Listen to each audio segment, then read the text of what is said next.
Crime and Punishment by Fyodor Dostoyevsky, translated by Constance Garnett, Part 6, Chapter 3. He hurried to Svidrigaïlov's. What he had to hope from that man he did not know, but that man had some hidden power over him. Having once recognized this, he could not rest, and now the time had come. On the way one question particularly worried him. Had Svidrigaïlov been to Porphyry's? As far as he could judge, he would swear to it that he had not. He pondered again and again, went over Porphyry's visit. No, he hadn't been. Of course he hadn't. But if he had not been yet, would he go? Meanwhile, for the present, he fancied he couldn't. Why? He could not have explained. But if he could, he would not have wasted much thought over it at the moment. It all worried him, and at the same time he could not attend to it. Strange to say, none would have believed it perhaps, but he only felt a faint vague anxiety about his immediate future. Another, much more important anxiety tormented him. It concerned himself, but in a different, more vital way. Moreover, he was conscious of immense moral fatigue, though his mind was working better that morning than it had done of late. And was it worth while, after all that had happened, to contend with these new trivial difficulties? Was it worth while, for instance, to manoeuvre that Svidrigaïlov should not go to Porphyry's? Was it worth while to investigate, to ascertain the facts, to waste time over anyone like Svidrigaïlov? Oh, how sick he was of it all! And yet he was hastening to Svidrigaïlov. Could he be expecting something new from him? Information, or means of escape? Men will catch at straws. Was it destiny, or some instinct bringing them together? Perhaps it was only fatigue, despair. Perhaps it was not Svidrigaïlov, but some other whom he needed, and Svidrigaïlov had simply presented himself by chance. Sonia? But what should he go to Sonia for now? To beg her tears again? He was afraid of Sonia too. Sonia stood before him as an irrevocable sentence. He must go his own way of hers. At that moment especially he did not feel equal to seeing her. No, would it not be better to try Svidrigaïlov? And he could not help inwardly owning that he had long felt that he must see him for some reason. But what could they have in common? Their very evil doing could not be of the same kind. The man, moreover, was very unpleasant, evidently depraved, undoubtedly cunning and deceitful, possibly malignant. Such stories were told about him. It is true he was befriending Katerina Ivanovna's children, but who could tell with what motive and what it meant? The man always had some design, some project. There was another thought, which had been continually hovering of late about Raskolnikov's mind, and causing him great uneasiness. It was so painful that he made distinct efforts to get rid of it.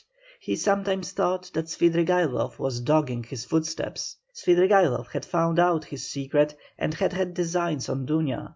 What if he had them still? Wasn't it practically certain that he had? And what if, having learned his secret, and so having gained power over him, he were to use it as a weapon against Dunya?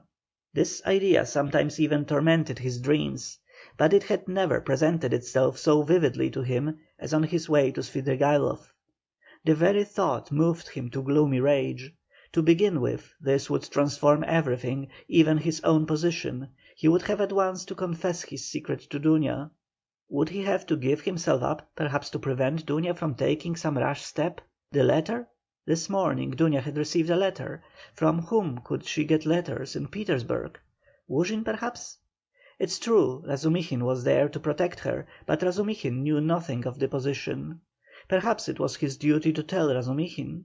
He thought of it with repugnance. In any case, he must see Svidrigaïlov as soon as possible, he decided finally. Thank God, the details of the interview were of little consequence. If only he could get at the root of the matter. But if Svidrigaïlov were capable, if he were intriguing against Dunya, then... Raskolnikov was so exhausted by what he had passed through that month that he could only decide such questions in one way. Then I shall kill him, he thought in cold despair. A sudden anguish oppressed his heart. He stood still in the middle of the street and began looking about to see where he was and which way he was going. He found himself in X Prospect, 30 or 40 paces from the Haymarket through which he had come. The whole second story of the house on the left was used as a tavern. All the windows were wide open; judging from the figures moving at the windows, the rooms were full to overflowing. There were sounds of singing, of clarionet and violin, and the boom of a Turkish drum. He could hear women shrieking. He was about to turn back, wondering why he had come to X Prospect, when suddenly, at one of the end windows, he saw Svidrigaïlov sitting at the tea table right in the open window, with a pipe in his mouth. Raskolnikov was dreadfully taken aback, almost terrified. Svidrigaïlov was silently watching and scrutinizing him, and, what struck Raskolnikov at once, seemed to be meaning to get up and slip away unobserved. Raskolnikov at once pretended not to have seen him, but to be looking absent-mindedly away, while he watched him out of the corner of his eye. His heart was beating violently. Yet it was evident that Svidrigaïlov did not want to be seen.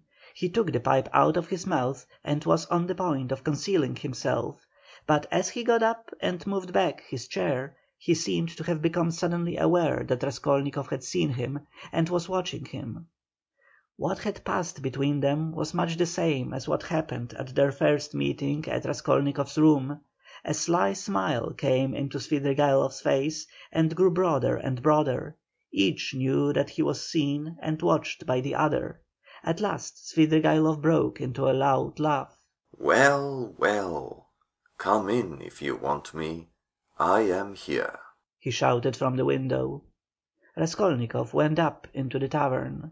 He found Svidrigaïlov in a tiny back room, adjoining the saloon in which merchants, clerks, and numbers of people of all sorts were drinking tea at 20 little tables to the desperate bawling of a chorus of singers. The click of billiard balls could be heard in the distance. On the table before Svidrigaïlov stood an open bottle and a glass half full of champagne. In the room he found also a boy with a little hand organ, a healthy looking, red cheeked girl of 18, wearing a tucked up striped skirt and a Tyrolese hat with ribbons. In spite of the chorus in the other room, she was singing some servant's hall song in a rather husky contralto, to the accompaniment of the organ. "Come, that's enough." Svidrigaïlov stopped her at Raskolnikov's entrance. The girl at once broke off and stood waiting respectfully. She had sung her guttural rhymes too, with a serious and respectful expression in her face. "Hey, Philip, a glass," shouted Svidrigaïlov. "I won't drink anything," said Raskolnikov. "As you like. I didn't mean it for you. Drink, Katya. I don't want anything more today. You can go." He poured her out a full glass and laid down a yellow note. Katya drank off her glass of wine, as women do, without putting it down, in 20 gulps, took the note and kissed Svidrigaïlov's hand, which he allowed quite seriously. She went out of the room, and then the boy trailed after her with the organ. Both had been brought in from the street. Svidrigaïlov had not been a week in Petersburg, but everything about him was already, so to speak, on a patriarchal footing. The waiter, Philip, was by now an old friend and very obsequious. The door leading to the saloon had a lock on it. Svidrigaïlov was at home in this room, and perhaps spent whole days in it. The tavern was dirty and wretched, not even second rate. "I was going to see you and looking for you," Raskolnikov began.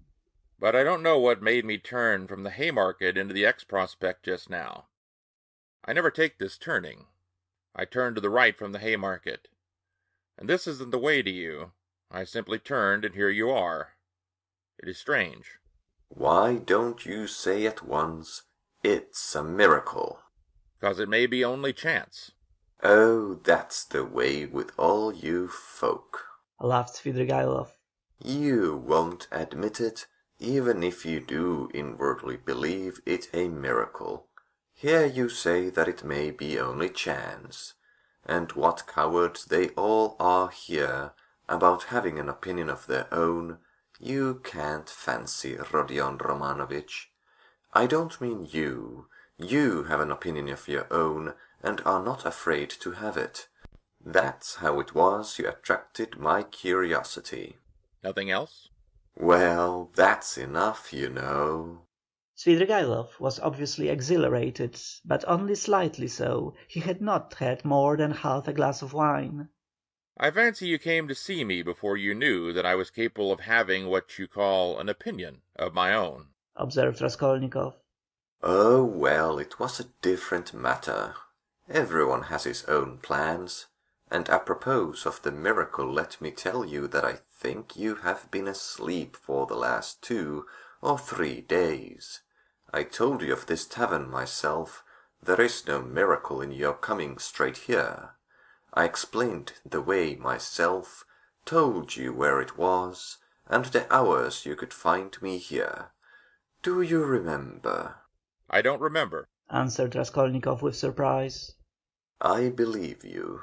I told you twice. The address has been stamped mechanically on your memory. You turned this way mechanically, and yet precisely according to the direction, though you are not aware of it. When I told you then, I hardly hoped you understood me. You give yourself away too much, Rodion Romanovich. And another thing. I'm convinced there are lots of people in Petersburg who talk to themselves as they walk. This is a town of crazy people. If only we had scientific men, doctors, lawyers, and philosophers, might make most valuable investigations in Petersburg, each in his own line. There are few places where there are so many gloomy, strong, and queer influences on the soul of man as in Petersburg. The mere influences of climate mean so much. And it's the administrative center of all Russia, and its character must be reflected on the whole country. But that is neither here nor there now. The point is that I have several times watched you. You walk out of your house, holding your head high.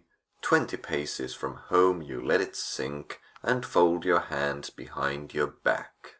You look, and evidently see nothing before nor beside you.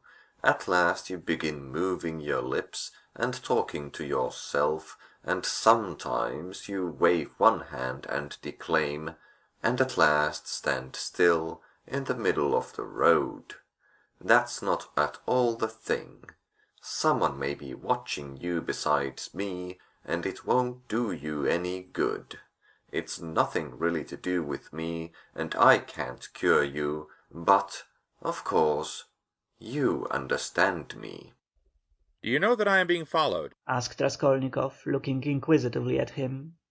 No, I know nothing about it, said Svidrigaïlov, seeming surprised. Well then, let us leave me alone. Raskolnikov muttered, frowning. Very good. Let us leave you alone.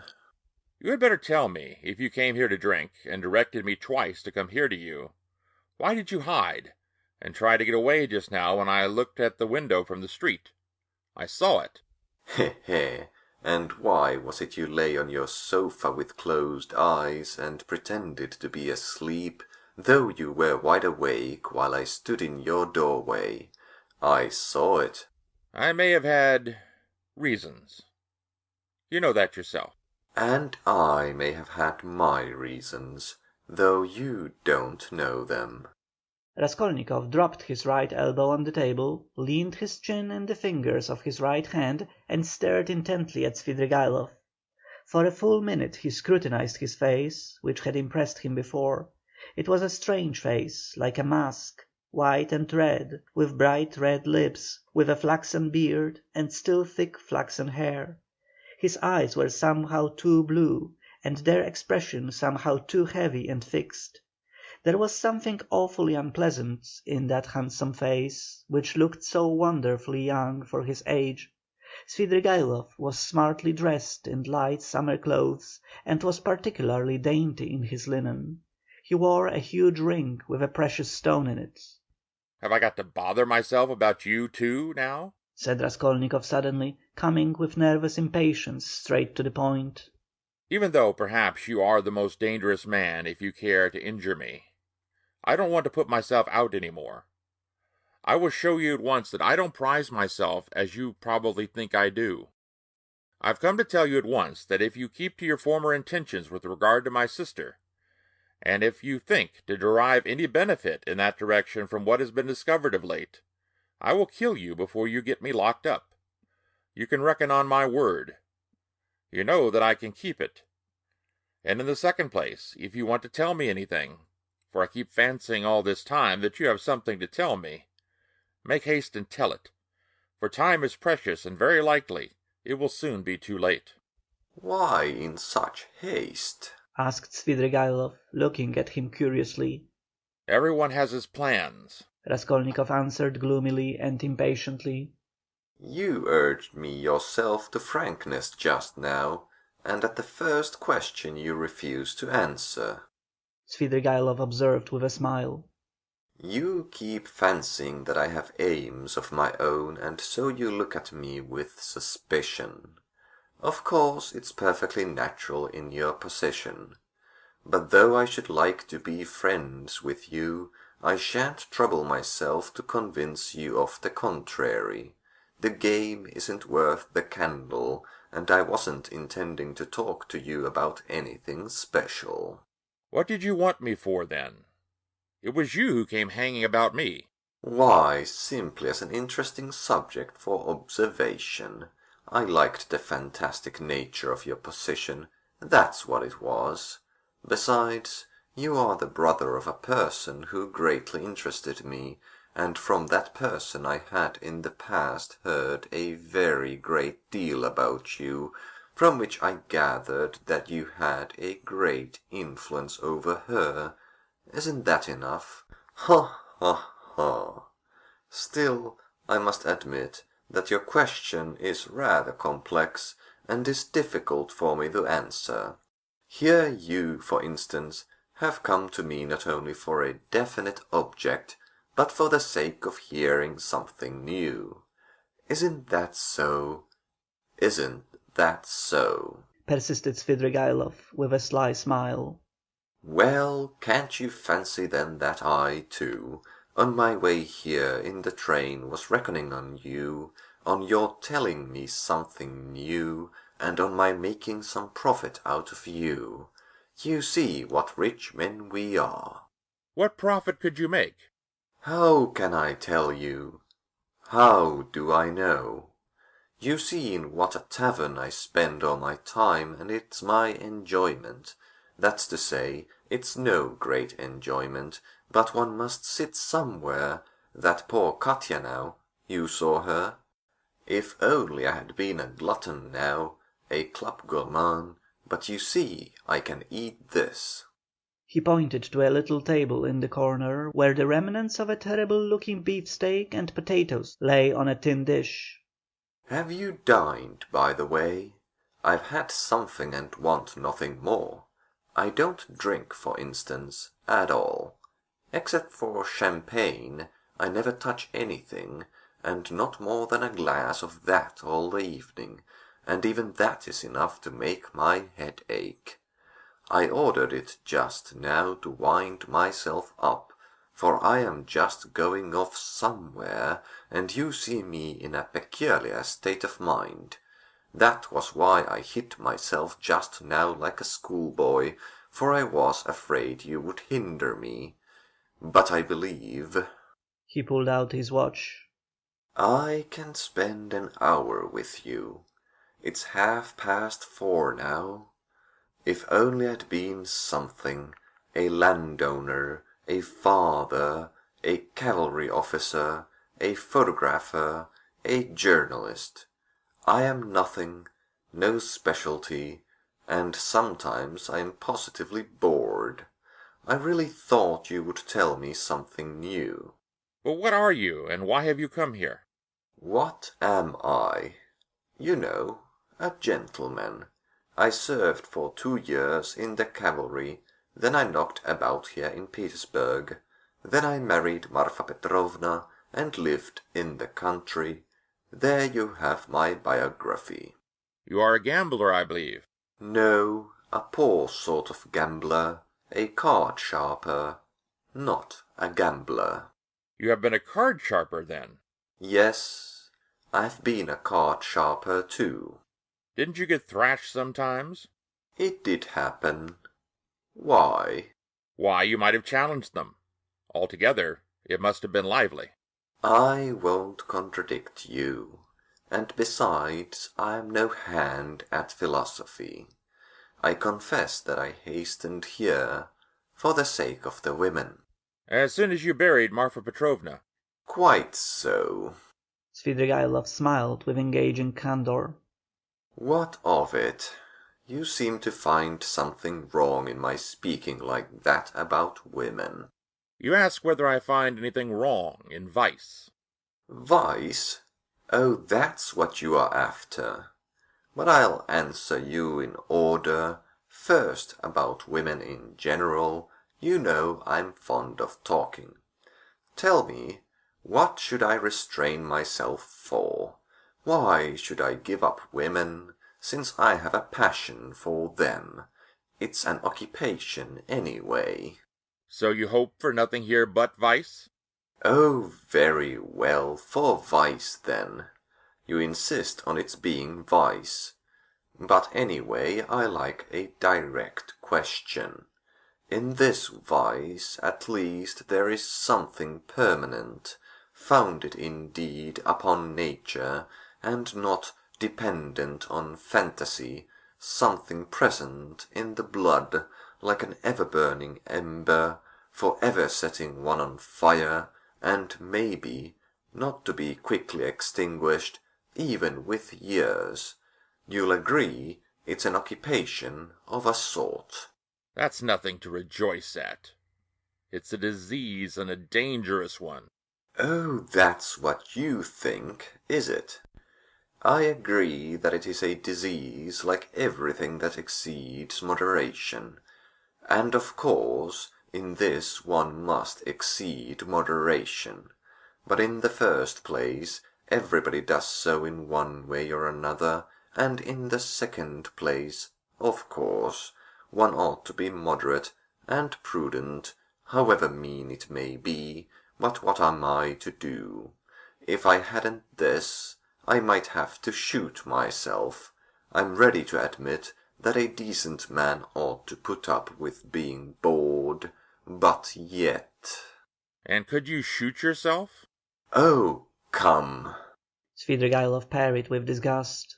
Please don't speak of it, he added hurriedly, and with none of the bragging tone he had shown in all the previous conversation, his face quite changed. I admit it's an unpardonable weakness, but I can't help it. I'm afraid of death, and I dislike its being talked of. Do you know that I am to a certain extent a mystic? Ah, the apparitions of Marfa Petrovna. Do they still go on visiting you? Oh, don't talk of them. There have been no more in Petersburg. Confound them! he cried with an air of irritation. Let's rather talk of that, though. I've not much time, and can't stay long with you. It's a pity. I should have found plenty to tell you. What's your engagement? A woman? Yes, a woman, a casual incident. No, that's not what I want to talk of. And the hideousness, the filthiness of all your surroundings, doesn't that affect you? Have you lost the strength to stop yourself? And do you pretend to strength, too? He, he, he. You surprised me just now, Rodion Romanovich, though I knew beforehand it would be so. You preach to me about vice and aesthetics. You, a Schiller, you, an idealist. Of course, that's all as it should be, and it would be surprising if it were not so. Yet it is strange in reality. Ah, what a pity I have no time, for you are a most interesting type. And by the way, are you fond of Schiller? I am awfully fond of him. But what a braggart you are! Raskolnikov said with some disgust. Upon my word, I am not, answered Svidrigaïlov, laughing. However, I won't dispute it. Let me be a braggart. Why not brag, if it hurts no one? I spent 7 years in the country with Marfa Petrovna, so now when I come across an intelligent person like you, intelligent and highly interesting, I am simply glad to talk, and, besides, I've drunk that half glass of champagne, and it's gone to my head a little. And besides, there is a certain fact that has wound me up tremendously. But about that I will keep quiet. Where are you off to? he asked in alarm. Raskolnikov had begun getting up. He felt oppressed and stifled, and, as it were, ill at ease at having come here. He felt convinced that Svidrigaïlov was the most worthless scoundrel on the face of the earth. Sit down. Stay a little. Svidrigaïlov begged. Let them bring you some tea, anyway. Stay a little. I won't talk nonsense about myself, I mean. I'll tell you something. If you like, I'll tell you how a woman